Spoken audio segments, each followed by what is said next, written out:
ETF index mutual funds నేర్చుకుని stock మార్కెట్లో రాణించాలనుకుంటున్నారా? వెంటనే ఈ నెంబర్కి కాల్ చేయండి. నమస్తే రమ్మగారు. నమస్తే జయ. ఏదైనా ఒక 2 భాగాలున్న కథ చెప్పుకుందామండి. ప్రవరుడి భార్య కథ చెప్పుకుందాం. ఓ రాజుగారి భార్య? ప్రవరుడి భార్యే. సరే రమ్మగారు. పూర్వమట కాశ్మీర్ దేశంలో ఒక సంపన్న గృహస్థుల ఇంట్లో పుట్టాడు ప్రవరుడు. చాలా డబ్బులున్నాయి వాళ్ళకి. అయితే ఇతనికి ఏంటంటే దేశాటన చేసి దేశం గురించి తెలుసుకోవాలని కోరిక. చక్కగా చదువుకున్నాడు అబ్బాయి. జ్యోతిష్యము అన్నీ చదువుకున్నాడు. కొంత వైద్యం తెలుసు, జ్యోతిష్యం తెలుసు, మంత్రిత్వపు సంగతులు కూడా కొన్ని నేర్చుకున్నాడు. తర్వాత ఏమో మన ఈ రాచరికానికి కావలసిన వ్యవహార రాజకీయం విషయాలు అవన్నీ కూడా అబ్బాయికి బాగా తెలుసు. చక్కగా చదువుకున్నాడు.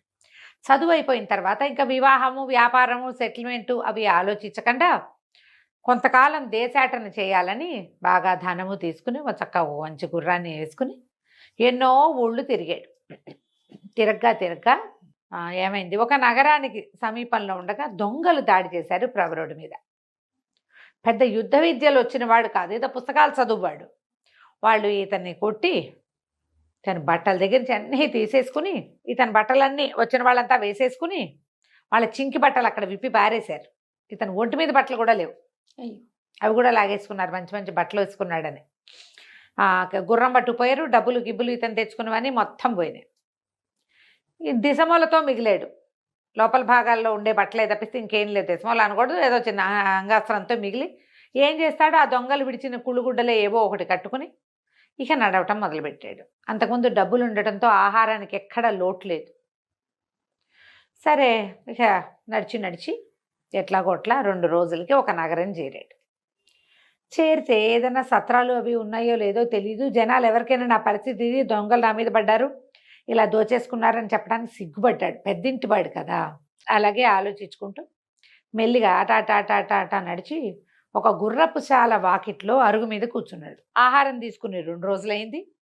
మరి ఆ గుర్రపు శాల దగ్గర విశాలంగా ఉంది, గాలిస్తుంది. ఆకలి నిస్త్రాణకి మెల్లిగా సాగోరి నిద్రపోతున్నాడు. నిద్రపోతుంటే ఏమైంది, ఆ నగరానికి రాజుగారు ఒక ఆయన ఉన్నారు, జయసేనుడని.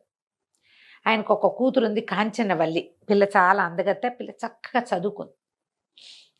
తండ్రి పెళ్లి చేయాలని భావించాడు. ఏవో పెళ్లి సంబంధాలు తెస్తున్నారు కానీ ఈ అమ్మాయికి నేను ఇంత చదువుకున్నాను, దాంతో సంబంధం లేకుండా ఎవరో ఒకళ్ళని చేసుకోవడం ఇష్టం లేదు ఆ పిల్లకి. చదువుకున్న వాడినే పెళ్లి చేసుకోవాలి. ఏదైనా పెళ్లి సంబంధం రాక నేను చదువుకున్నాడంటే ఏదో కాదు, ఈయనకి అది వచ్చా, పంచకావ్యాలు వచ్చా, అవేవి రావు. ఎట్లా పెళ్లి చేసుకోవడం ఇష్టం లేదు. అందుకని ఈ అమ్మాయి ఏమనుకుంది, నా దారి నేను ఇంట్లో నుంచి వెళ్ళిపోయి నా అంత చదువుకున్న వాడిని ఒకడిని చేసుకోవాలి అని భావించి తన స్నేహితుడు అయిన మంత్రి కుమారుడికి ఒక ఉత్తరం రాసింది.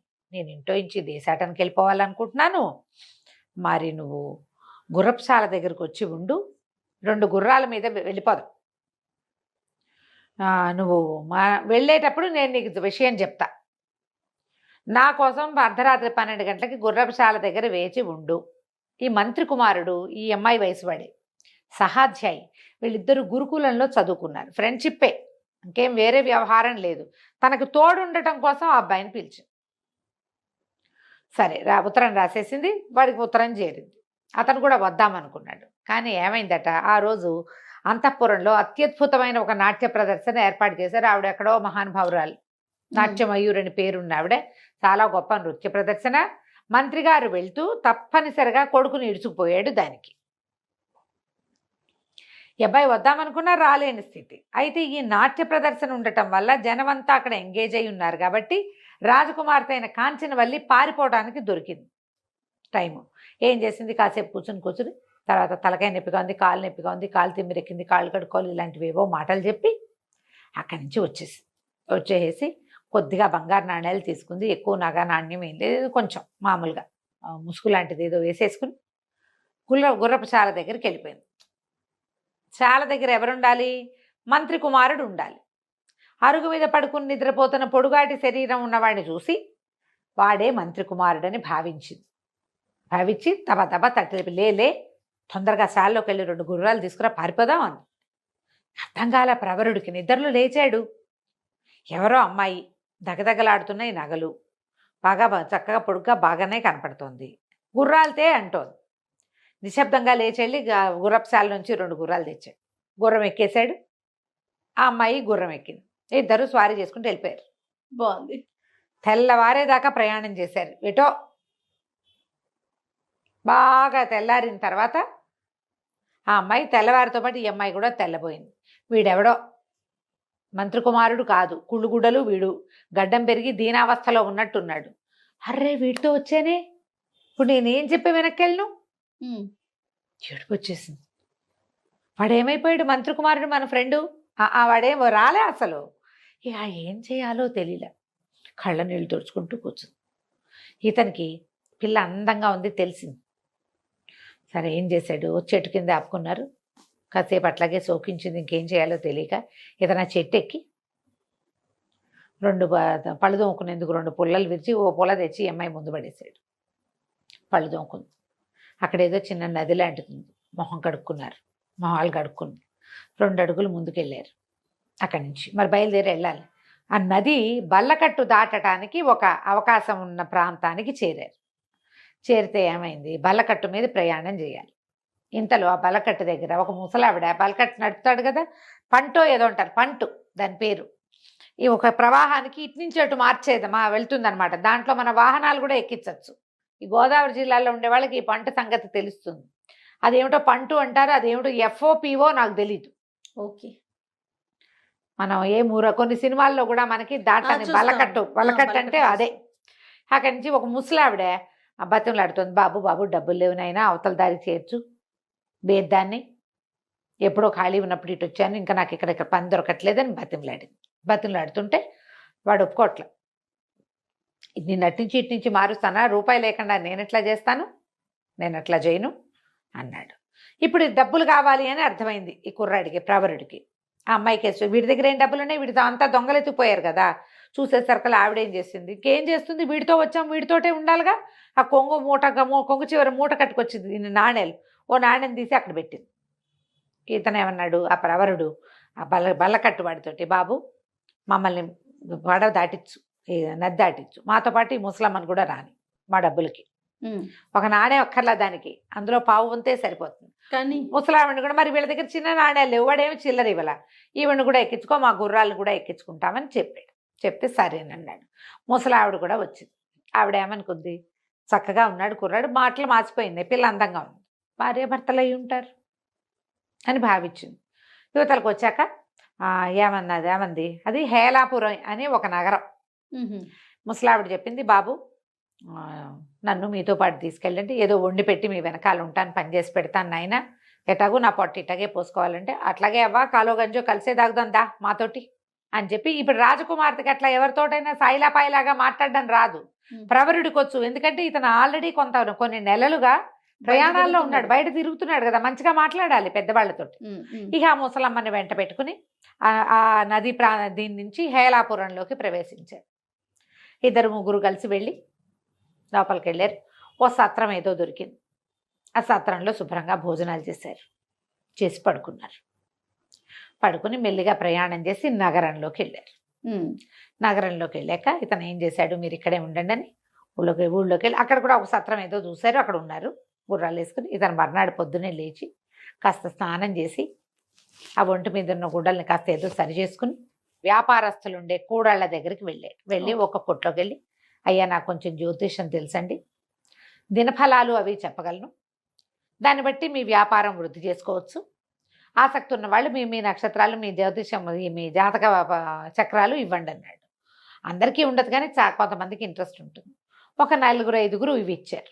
ఇవ్వగానే ఇతను ఏం చేశాడు, అందరికీ చూసి, ఈ సమయం మీకు బాగోలేదండి, ఇక్కడ ఒక ఎర్రటి వస్త్రం కట్టండి, మీరు తెల్ల చొక్కా వేసి కూర్చోండి, ఈ వస్తువే మీరు ఇవాళ బాగా అమ్మండి, దాన్ని ఎక్కువ తెచ్చిపెట్టుకోండి, అది మీకు అమ్ముడవుతుందని 3కో ఏమో చెప్పాడు.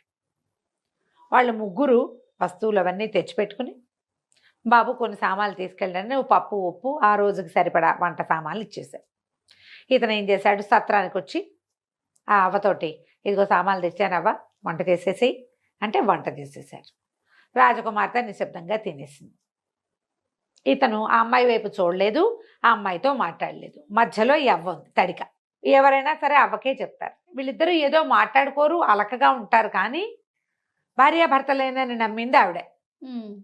ఇతను ఒక రెండో రోజు వీళ్ళు వెళ్ళేసరికల్లా ఈ ముగ్గురికి ఇంకో ముగ్గురు తయారయ్యారు. రండి అయ్యగారు అని చెప్పి ఒక ఆయన బట్టల కొట్టు ఆయన ఉన్నాడు. ఆయన చక్కగా మంచి మేలు వస్త్రాలు చింపించి ఈయనకు ఒక అంగరఖాలు లాంటివి కుట్టిచ్చేసాడు. 2 గంటల్లో 2 జతల బట్టలు ఇచ్చాడు. స్త్రీజనం ఉన్నారని తెలుసుకుని ముసలమ్మకు 2 చీరలు, రాకుమార్తెకు 2 వస్త్రాలు ఇచ్చాడు. వ్యాపారం వాళ్ళది అభివృద్ధి అవుతుంది. క్రమంగా ఈయనకి క్లయింట్స్ పెరిగారు. పెరిగారు. పెరగ్గా ముందుకెళ్తుంటే ఏముంది, క్రమంగా వీళ్ళు వంట చేసుకునే సాధనాలు పెరిగినాయి. చక్కగా వంట రుచికరంగా పెరిగింది. ఇతనికి మంచి పేరు వచ్చింది. వ్యాపార సముదాయాల్లో అందరూ మంచి మంచి మాటలే చెప్పుకుంటున్నారు. క్రమంగా ఇతనికి ఏమేమి వచ్చు అని తెలుసుకున్నారు. ఈ అబ్బాయి జమాలజీ వచ్చు ఇతనికి. రత్నాలని గణించటం, ఈ రత్నం మంచిదా కాదా, దీనికి ఇంత రేటు పెట్టచ్చా పెట్టకూడదా అవి కూడా చెప్పగలడు. బాగా వ్యాపార సముదాయాల్లో ఎంత పేరు వచ్చిందో, చాలా పేరు వచ్చింది. ఆ ఊళ్ళో ఉన్న రత్నాల వర్తకుల్లో ఒక ఆయన, అయ్యగారు మీరు అటు ఇటు తిరగద్దు, మా కొట్లో నౌకరికి ఉండండి. వీళ్ళందరికీ మంచి మాటలు చెప్తూ వాళ్ళ దగ్గర నుంచి వచ్చేది వస్తూ ఉంటుంది. నేను నెల జీతం ఇస్తా, నాకు రోజు వచ్చే వజ్రాలని వాటి వెల వాటి ఇది దానికోసం మీరు మాకు పనిచేయాలి చేస్తారు కదా, నాణ్యత చూడడానికి దాన్ని ఏదో అప్రైజరో ఏదో అంటారు, ఉండండి అన్నారు. సరే అక్కడే ఉన్నాడు. నెల జీతాలు వస్తున్నాయి. చక్కగా ఇల్లు వాకిలి ఏర్పరచుకున్నాడు. ఆ అమ్మాయిని పెట్టుకుని ఉన్నాడు. కాంచనవల్లి ఇతని భార్యగానే చెలామణి అవుతుంది, కానీ వాళ్ళిద్దరి మధ్య మాటలు కూడా లేవు. సరే ఏమైంది, ఆ కందర్పకేతు అని ఆ హేలాపురి నగరానికి రాజు. ఆయన దగ్గరికి ఎవరో ఒక వర్తకుడు ఒక బ్రహ్మాండమైన వజ్రం తెచ్చాడు. కోట్లు విలువ చేసేది. రేటు కట్టించి తీసుకుంటామన్నాడు రాజు. ఈ ఊళ్ళో ఉన్న వజ్రాల వర్తకులు రత్నాల వర్తకులు ఉంటారు కదా, వీళ్ళందరినీ పిలిచాడు కందర్పకేతువు. పిలిస్తే అందరూ వచ్చారు. వీళ్లలో ఈ మన ప్రవరుణ్ణి నౌకరికి ఉంచుకున్న ఆయనకు కూడా పిలిపి వచ్చింది. ఆయన వెళ్తూ రండి బాబు అని ఈయన్ని కూడా వెంబడి పెట్టుకెళ్ళాడు. ప్రవరుణ్ణి కూడా అందరూ 50 లక్షలు అన్నారు, 70 లక్షలు అన్నారు, 1 కోటి అన్నారు, 2 కోట్లు అన్నారు. ప్రవరుడు వంత వస్తే బాగా చూసి రూపాయి దీని విలువ. ఆ రూపాయి కూడా దీన్ని నగిషి పెట్టాడు కదా, ఒకడు వజ్రాన్ని చేస్తారు కదా, నగిషి పెడతారు కోణాలు వచ్చేలాగా. ఆ పనివాడికి ఆ రూపాయి ఇవ్వాలి, ఇది గుడ్డి గవ్వకి విలువ చేయదు. పనిచేశాడు కాబట్టి వాడికి రూపాయి అనగానే ఆ వర్తకుడు పెద్ద పెద్ద కేకలు పెట్టాడు. ఇంత మాట అంటావా, వీళ్ళందరూ కోట్లు చెప్తే నువ్వు ఈ మాట అంటావా, ప్రూవ్ చేయి దీన్ని, ప్రూవ్ చేయండి అంటే ప్రూవ్ చేస్తానని ప్రవరుడు ఏం చేశాడు, ఒక ఇనప రాయి ఒకటి తెప్పించండి, 1 కేజీ రవీసరాయి లాంటిది. ఈ ప్రవరుడు ఆ రాయి తెప్పించగానే ఈ వజ్రాన్ని వేసి దానికి వేసుకుంటాడు. మామూలుగా వజ్రం పగలదు, ముక్కా చెక్క అయిపోయింది, గాజురాయి పగిలినట్టు. పగిలేసరికల్లా వర్తకుడు ఏడుపు ఒకటే తక్కువగా వెళ్ళిపోయాడు. ఆ అమ్మడానికి వచ్చిన వాడు కందర్పకేతు ఆశ్చర్యపోయాడు. ఇంతమంది చేయలేని పని వీడు చేయగలిగాడు. అక్కడి నుంచి ఆయన ప్రతిసారి సలహాకి సంప్రదింపుకి పిలవడం మొదలుపెట్టాడు. అక్కడి నుంచి వ్యాపారస్తుల్లో కొంతమంది ఈయన ముహూర్తాలు బాగా పెడతాడండి, టైం గణన బాగా చేస్తాడు, ప్రయాణాలకి ఈయన పెట్టే ముహూర్తం ఆనందాది యోగాలు చాలా బాగా చెప్తాడని క్రమంగా చెప్పుకున్నారు. ఈ రాజుగారు ఎంతసేపు పిలిచేవాడు. పిలిచి కొన్నాళ్ళకేమైంది, కందర్పకేతు గారి మంత్రి చనిపోయాడు. ఈయనకేమనిపించింది, మనం ప్రవరుణ్ణే పెట్టుకుందాం మంత్రిగా. ఇతనికి అన్ని విషయాలు తెలుసు, రాజకీయ వ్యవహారాలు తెలుసు, జ్యోతిష వ్యవహారము తెలుసు, రత్నాలు రాసులు వాటి గురించి కూడా, యుద్ధ విద్యలు రావంతే కానీ వాటి విషయం తెలుసు ఇతనికి. అందుకని ప్రవరుణ్ణి మంత్రిని చేశారు. మంత్రి అయ్యాక అప్పుడు ప్రవరుడి కుటుంబం గురించి అందరికీ ప్రశ్న వచ్చింది, ఎవరు ఏమిటి ఏంటి సంగతి అని. అయితే ఈ ప్రవరుడిట్లో ఒక చాకలమ్మాయి బట్టలు ఉతికేది. ఆవిడే రాణిగారి అంతఃపురం, అమ్మాయే రాణిగారి అంతఃపురానికి కూడా వచ్చేది. దాని ద్వారా మంత్రి గారు ప్రవరుడి భార్య మహాద్భుత సౌందర్యవతని ప్రచారంలోకి వచ్చింది. రాజుగారికి రాణిగారికి తెలిసింది, అబ్బో కొత్త మంత్రి గారి భార్య భలే అందగతిటండి, చాకలు చెప్పిందని చెప్పి ఈయనకి ఆ సౌందర్యవతిని చూద్దామనిపించింది. రాజుగారికి ప్రవరుడి భార్య చాలా అందగత్తని చాకలు దాని వల్ల విని రాజుగారు చూద్దాం అనుకున్నాడు. కాకపోతే మీ ఆవిడని చూపించు అంటే బాగోదు కాదు రమ్మగారు, బాగుంది అనగానే కదా, మామూలుగా చూద్దాం అనుకున్నాడు. అయితే ఏమైంది, ఎలా పిలుస్తాం, ఎలా చూపించమని అడుగుతాం, అందుకని బాగా ఆలోచించి ఇవాళ భోజనానికి రండి మా ఇంటికి అని రాజుగారు ప్రవరుణ్ణి పిలిచాడు.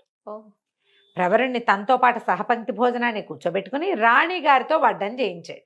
ఇప్పుడు రాణిగారే వడ్డం చేసినప్పుడు రేపొద్దున మనం కూడా భోజనాన్ని పిలిస్తే మన ఆవిడే వడ్డించాలి. అర్థం కాలే. మీ ఇంటికి భోజనానికి ఎప్పుడు పిలుస్తున్నావు నన్ను అని హింట్గా అడిగాడు. అడిగేసరికి తనకి తెలియలా ఏం చెయ్యాలో. పెళ్ళన్నా చేసుకోలేదా, పిల్ల ఎవరో ఏదో వచ్చేసింది మన వెనకాల. ఇది అవివాహిత అమ్మాయిని, పరస్త్రీని ఎట్లా భోజనం వంట చెయ్యని ఎట్లా చెప్తాము అని ఈయన ఆలోచించుకుంటూ కూర్చున్నాడు. ఇంటికి వెళ్ళాక ఇక్కడికి రాజుగారింటికి తీసుకొచ్చాడు మరి. లేదు, తను ఒక్కడే వచ్చాడు భోజనానికి. ఇప్పుడు రాజేమో రాణితో వడ్డింపించాడు. అక్కడ మరి ఇప్పుడు మన ఇంట్లో మన భార్యతో వడ్డించాలి. పని వాళ్ళు వడ్డిస్తే బాగోదు. అందరు బోళ్ళంతా పరిచారికా జనం ఉండి రాణిగారి స్వయంగా వడ్డించినప్పుడు ఇంటికైనా ఇల్లాలు వడ్డించొద్దు ఆలోచిస్తున్నాడు. సరే ఆ పూట భోజనానికి రాత్రి ఏమిటి ఇతనికి, ఆ అమ్మాయికి ఏమనిపించింది, ఇతను ఏదో నా విషయమే మొహమాట పడుతున్నాడు ఏదో అడగడానికి అనుకుని ముసలమ్మతో ఏం చెప్పిందంటే, ఏం కావాలంటే అది చెప్పమనవ్వా, తను అడిగితే చెయ్యని వాళ్ళు ఎవరిక్కడ, విషయం చెప్పమను, భోజనానికి రమ్మను అని పిలిచింది. ఓ గదిలోనే ఆయన అటు ఈవిడిటు కూర్చుని తినేవాళ్ళు. అప్పుడు ఈయన ఏం చెప్పాడు, సరే అవ్వ రమ్మందిగా భోజనానికి రమ్మంది, అమ్మాయి నువ్వు చెప్తే కాదని వాళ్ళు ఎవరిక్కడ అంటోంది, ఏమిటో నీ మనసులో ఉన్నమాట చెప్పునైనా అంటే, రాజుగారి ఇంట్లో భోజనానికి వెళ్ళాను, వాళ్ళ ఇంట్లో ఏమో రాణిగారితో వడ్డించారు, నీ ఇంటికి భోజనానికి ఎప్పుడు పిలుస్తావో, నువ్వు మంత్రి అయ్యావు అని అడిగాడు. ఎట్లా వెళ్ళవాలా అని భయంగా ఉంది అంటే, అందులో వెంటనే ఈ అమ్మాయి ఏముంది ఆ పక్కన అన్నం తింటూ, రాజకుమారి కాంచన్వల్లి, ఏముంది ఇందులో, నాకైనా వంటరాందాన్ని కాను, నేను అన్ని శాస్త్రాలతో పాటు పాకశాస్త్రము నేర్చుకున్నా, వడ్డన చేయటం వచ్చు, రమ్మను, నువ్వు ఏ రోజు భోజనాన్ని పిలిస్తే ఆ రోజున కూర్చోబెట్టి నన్ను భోజనం పెట్టట్లేదు, నాకు సంపాదించి నన్ను పోషిస్తున్న మనిషి ఆయన అవుననుకుంటే నేను కాదని ఎందుకంటాను, పిలవమను, ఏ రోజుకి భోజనాన్ని పిలుస్తానంటే ఆ రోజు కానీ తను సంతోషించాడు. రాజుగారి గోల ఏమిటి, ఇవాళ మంత్రి అయ్యాడు కానీ ప్రవరుడు సామాన్యుడు, అతను ఏ స్థితిలో ఈ ఊళ్ళో హేలాపురి నగరంలోకి వచ్చాడో వర్తకులు చాలామంది చెప్పారు, బహుపేదగా వచ్చాడు, మా అందరికీ మంచి చేసి ఆయన పెద్దవాడయ్యాడు అని. అంత పేదవాడికి ఇంత బ్యూటిఫుల్ వైఫ్ ఎలా ఉండొచ్చు అనుకో, రాజుకు అలా అనిపించింది. ఆయనకు చూద్దామని అక్కడి నుంచి ఏం చేసింది, ఫలానా రోజు రాజుగారి భోజనానికి వస్తాడని చెప్పారు. ఆ రోజున ఈ అమ్మాయి చేతనైనంత చక్కటివి వాళ్ళ ఊరి వంటకాలన్నీ వండి ఏం చేసింది, చకచకా బట్టలు మార్చుకోవటం ఒక విద్యొచ్చు ఆ అమ్మాయికి, చటుక్కుని డ్రెస్ చేంజ్ చేసుకోగలదు. కొంతమంది చేస్తారు చూడు, నేను 2 నిమిషాల్లో వచ్చేస్తానంటావు నువ్వు. ఈ అమ్మాయి ఏం చేసింది, మొదట రాజుగారికి వడ్డం చేసినప్పుడు జారుముడి లేత రంగు పట్టు చీర కట్టుకుని, సగం మారు వడ్డనకి ఇంకో రకం అలంకారంతో జారుముడి మానేసి చక్కమని జుట్టు పైకి ముడుచుకుని దాని నిండా పువ్వులు పెట్టుకుని లేత రంగు చీర విడిచి ముదురు రంగు చీర కట్టుకుని రెండోసారి వచ్చింది. మామూలుగా అన్నీ వడ్డించాక నెయ్యి వేసేటప్పటి వరకు ఒకటి, కూర్చున్నాక కూరలు పప్పు మళ్ళీ అందిస్తాం మారువడ్డని అంటారు. రెండోసారికి ఏమో 2 నిమిషాల్లో వీళ్ళు పరిచబట్టి తిని 4 ముద్దలు తిని కూర పప్పుల్లోకి మళ్ళీ వచ్చేసరికి రెండో అవతారంతో వచ్చింది. ఈయన మొదట వచ్చిన అమ్మాయిని చూశాడు, రెండోసారి వచ్చిన అమ్మాయిని చూశాడు, వీళ్ళిద్దరూ ఒకటేననుకోలే రాజు. ఇంటికి వెళ్ళాక ఏమో ప్రవరుడికి ఒక భార్య అనుకుంటున్నాం, కాదు 2 భార్యలు చక్కటి చుక్కలు అనుకో, ఇద్దరును పోనీలే. ఒక అమ్మాయి ఒక రవ సన్నగా ఉంది, రెండో అమ్మాయి ఒక రవ స్థూలంగా ఉంది, చక్కగా ఉన్నారు. ఎందుకంటే లేత రంగు చీరల్లో అంత సన్నగా కనపడరు, ముదురు రంగు చీరల్లో స్లిమ్గా కనిపిస్తారు. ఆశ్చర్యపోయింది. అవునా అంది రాణిగారు. ఆవిడకు కూడా ఆ అందగత్తి ఏమిటో చూద్దామనిపించింది. రాజుగారు రకరకాల సౌందర్యవతలను చూసేవాడు. ప్రవరుడి భార్య చూడచక్కని చుక్క, 2 చుక్కలు అని చెప్తే 2 చుక్కల్ని చూడొద్దు మనం. అందుకని ఏమండి వచ్చే చంద్రోదయానికి పౌర్ణమికి మనం సముద్ర స్నానానికి వెళ్తాం కదా, సరిగంగ స్నానాలు చేస్తారు, కొంగులు కట్టుకుని సరిగంగ స్నానం చేస్తారు. సరిగంగ స్నానాలు వినుంటావు కదా నువ్వు. ఆ సరిగంగ స్నానం అంటే ఏంటంటే 2 భార్యాభర్త ఇద్దరు కొంగులు ముడివేసుకుని ఒకేసారి మునుగుతారు. వాళ్ళు కూడా మనతో పాటు సరిగంగ స్నానాలు చేస్తారు, రమ్మనండి. రాజుగారు చెప్పారు, రాణిగారు ఇలా ముచ్చట పడుతుందా, మీ ఆవిళ్ళు ఇద్దరిని తీసుకురానగా నేను బిక్కచచ్చిపోయాడు. ఇప్పుడు ఏమిటి వంట చేసి వడ్డం చేయమంటే చేసిద్ది, కానీ నాతో పాటు కొంగులు కట్టుకుని సరిగంగ స్నానాలు చేయంటే పైగా ఇద్దరు ఒక్కరికే లేదు ఇక్కడ. అక్కడి నుంచి రాత్రి మళ్ళీ బికం వేసుకుని కూర్చున్నాడు. నాకు అన్నం వద్దవా, ఆకలేయటం లేదన్నాడు. అనేసరికల్లా అమ్మాయి ఏమంది, ఈ అభోజనాలు ఏమిటి పూట పూట, ఏమిటో చెప్పాను మనసులో ఉన్న మాట, వంట చేసి వడ్డించిన దాన్ని తతిమావి చేయను, అవి కూడా చేస్తా, అదేమిటో చెప్పమని. అనేసరికల్లా ఇతను ఏం చెప్పాడు, ఈ విషయం అంతా చెప్పుకొచ్చాడు. రేపు అర్ధోదయం అవుతుంది, చంద్రోదయం, అప్పుడేమో సరిగంగ స్నానాలట, రాజుగారు రాణిగారు వెళ్తారట, అమ్మాయిని కూడా తీసుకురమ్మని, అమ్మాయిలు 2 తీసుకురమ్మంటున్నారు. ఒక అమ్మాయి అనుకుంటే 2 అమ్మాయిలు అయింది. ఏం చేయాలంటే ఈవిడంతా అంతే కదా, వంట చేసిన దాన్ని ఇది చేయనా, చేస్తాను, ఏం పర్వాలేదు, రమ్మను, అలాగే వెళ్దాం. అయితే నేను చెప్పినట్టు చెయ్యాలి. ఏం చెయ్యాలి? 7 పల్లకీలు, 7 వారాల నగలు ఏర్పాటు చేయమను అని చెప్పి. సరే, ఆ రోజు ఏమైంది, ఇంకా ఏం చెప్పిందంటే ఒక 7 గడపలున్న గుడారం వేయించమను. గుడారం 7 పక్కల నుంచి రావాలి దానికి. సరే, ఈయన ఏం చేశాడు, 7 గడపలున్న పెద్ద గుడారం వేయించాడు. 7 మేనాలు పురమాయించాడు. మంత్రి కదా. ఈ అమ్మాయి కాంచన వల్లి ఒక మేనాలో ఎక్కింది. తతిమా మేనాల్లో మనుషులు లేరేం లేవు, నగలు బట్టలు మాత్రమే ఉన్నాయి. 7 వారాల నగలు, ఒక్కొక్క వారం నగ, ఒక్కొక్క వారం వస్త్రం ఒక్కొక్క పల్లకీలో పెట్టారు. ముసలమ్మ కూడా వచ్చింది. ఈ పల్లకీలన్నీ ఆ 7 గడపలున్న దాంట్లోకి వెళ్ళినాయి, గుడారంలోకి వెళ్ళినాయి. రాజుగారు వాళ్ళు ఆశ్చర్యపోయారు, ఏమిటి ఇంత పెద్ద గుడారం వేయించుకున్నాడు ఇతను అని.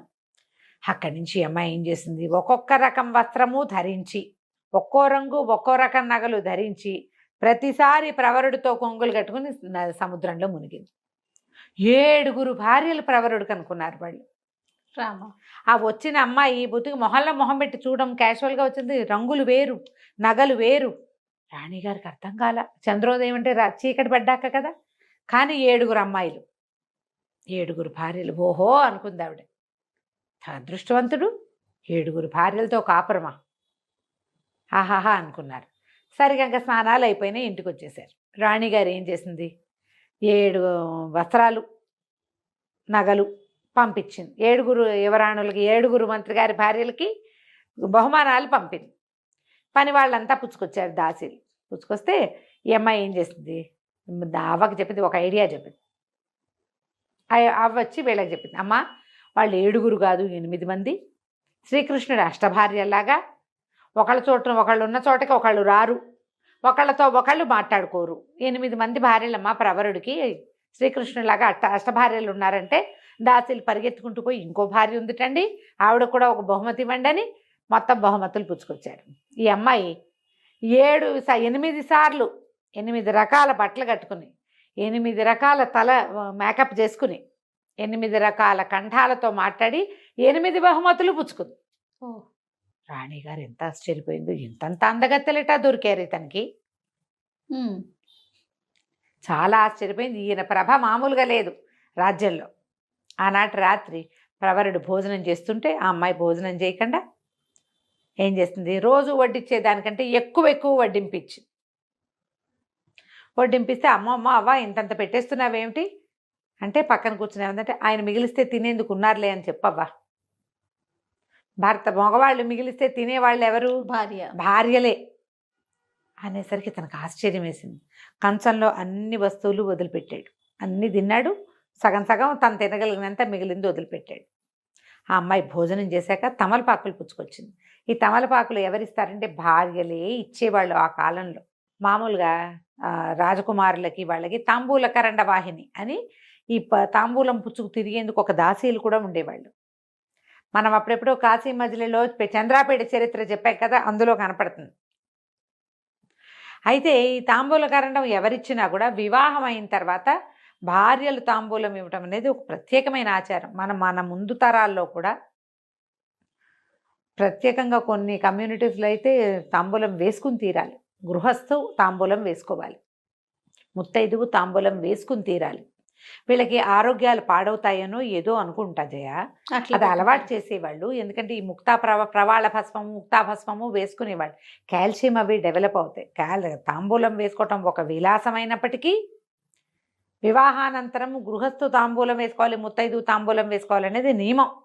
అయితే తాంబూలం పుచ్చుకొస్తే ఇతను అడిగాడు, తాంబూలం కూడా తెచ్చావు, మనం వివాహం చేసుకుందామని నీ ఉద్దేశం అని అడిగితే అమ్మాయి ఏమంది, భర్తను వెతుక్కుంటూనే నేను వచ్చాను, నాకు తెలియలేదు నేను భర్తతోటే వచ్చానని. మణిపూసను చూసి నేను గాజు పూస అనుకున్నాను, చాలా దుఃఖించాను మొదట. కానీ మీతో వచ్చినా కూడా ఒక మగవాడు ఆడదాంతో ఎంత అవజ్ఞగా అయినా ప్రవర్తించవచ్చు, నువ్వు అలా ఉండలేదు. నా పోషణ భారం మాత్రం నువ్వే వహించావు. భర్త వచ్చడానికి ఇంతకంటే పెద్ద అర్హత ఏమిటి?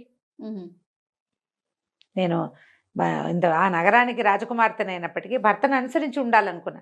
అతను నాకంటే అధికుడై ఉండాలి, తెలివితేటల్లో ఎక్కువ విద్యలో అధికుడై ఉండాలనుకున్నా. అవన్నీ నీ దగ్గర ఉన్నాయి. మన వివాహం అయినట్టే, నేను నీతోటే ఉన్నా. మనం సాంఘికంగా వివాహం చేసుకోలేదు కానీ ఎప్పటి నుంచో నీకు భార్యగానే ఉంటున్నాను నేను అని చెప్పింది. సరే ఇతను ఏమన్నాడు, ముహూర్తం పెట్టించుకున్నాడు పెళ్ళికి. రాజుగారికి చెప్పాడు, నేను వివాహం చేసుకోబోతున్నానండి అని. రాజు తెల్లబోయాడు, అదేమిటోయ్ 8 మంది భార్యలు ఉంటే ఇంకా వివాహం ఏమిటి నీకు అన్నాడు. కాదండి, ఆ 8 భార్యల వేషాలు వేసిన అమ్మాయితోటే పెళ్లి చేసుకోబోతున్నాను, ఈవిడ ఫలానా నగరపు జయంత నగరపు రాజకుమారి, ఇలా జరిగిందని మొత్తం చెప్తే రాజు ఆశ్చర్యపోయాడు. ఎంత చతురత ఉంది నీకు, మంత్రిత్వంలో చతురత ఉంటే అమ్మాయికి భార్యాత్వంలో చతురత ఉందోయ్, చాలా అదృష్టవంతుడివి అని ఈ కథ అంతా రాణిగారికి కూడా చెప్పాడు. వాళ్ళంతా చాలా ఆశ్చర్యపోయారు. తర్వాత హేలాపురి నగరంలోనే వివాహం చేసుకున్నారు. ఆ తర్వాత జయంత నగరానికి తన పుట్టినింటికి భర్తతో సహా రాజలాంఛనాలతోటి వెళ్ళింది ఈవిడ. తండ్రి వెతికాడు బోల్డు సంబంధాలు, ఎక్కడా కుదరలేదు. అదే మరి ఇక్కడికి మంత్రిత్వంగా చేసినటువంటి యువకుడిని వాళ్ళు రాజుని చేసుకున్నారు. రాజకుమార్తె భర్తే రాజు, నాతో సరితూగేవాడినే పెళ్లి చేసుకుంటానని ఆవిడ అనుకున్న మాటకి అలాగే జరిగిన చేసుకుంది. అలాగే న్యాయం చేసుకుంది. కథ కంచికి మనం ఇంటికి. నమస్తే. నమస్తే జయ.